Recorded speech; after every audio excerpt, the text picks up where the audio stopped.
उद्यापित है बालेश्वर लोक महोत्सव। संगीत परिवेषण कले प्रज्ञा होता एवं चिरागदीप पंडा। झुमिले दर्शक। 10 दिन धरी आईटीआई पड़िया चली बालेश्वर लोक महोत्सव 2025 उद्यापित हो जाइए। शुक्रवार संध्या थिला यार 10म संध्या।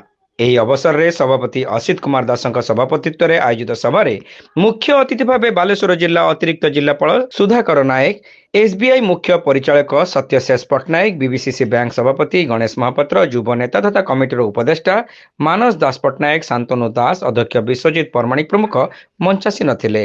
କାର୍ଯ୍ୟକାରୀ ସଭାପତି ଡକ୍ଟର ଶ୍ରୀମାନ ଶ୍ରୀଚନ୍ଦନ ମଞ୍ଚ ଆହ୍ୱାନ କରିଥିବା ବେଳେ ଉପାଧ୍ୟକ୍ଷ ବିକାଶ ପାଢ଼ୀ, ସାଧାରଣ ସମ୍ପାଦକ ସଞ୍ଜୟ ସାମନ୍ତ, ସତ୍ୟପ୍ରକାଶ ପତି, ତାପସ ପାଣିଗ୍ରାହୀ, ରାଜେଶ ମହାକୁଡ଼, ସୌଭାଗ୍ୟ ମାନସ ନାୟକ, ସମ୍ବିତ ବିଶ୍ୱାଳ, ସୌମ୍ୟରଞ୍ଜନ ପାଣିଗ୍ରାହୀ ପ୍ରମୁଖ ମଞ୍ଚରେ ଉପସ୍ଥିତ ଥିଲେ। कोषाध्यक्ष निशित बारिक शेष में समस्त को धन्यवाद अर्पण करते। चलित मास नवेम्बर 19 तारिख आरंभ होता लोक महोत्सव शेष में 28 तारिख दिन शेष होती।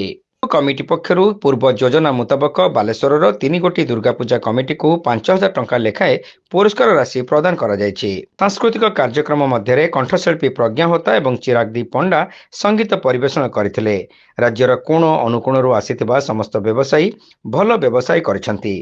कार्यक्रम में झाड़ेश्वर जेना, सीमन दास महापात्र, जगन्नाथ पाणिग्राही, शिलाभ सत्यकाम, सौम्यरंजन यादव, गौरव मल्लिक, ऋतिक नायक, जितेंद्र महालिक, निरंजन महांती, अनुपम मिश्र प्रमुख यह 10 दिन धरी कार्यक्रम को परिचालना करिबारे सक्रिय सहयोग करथिले।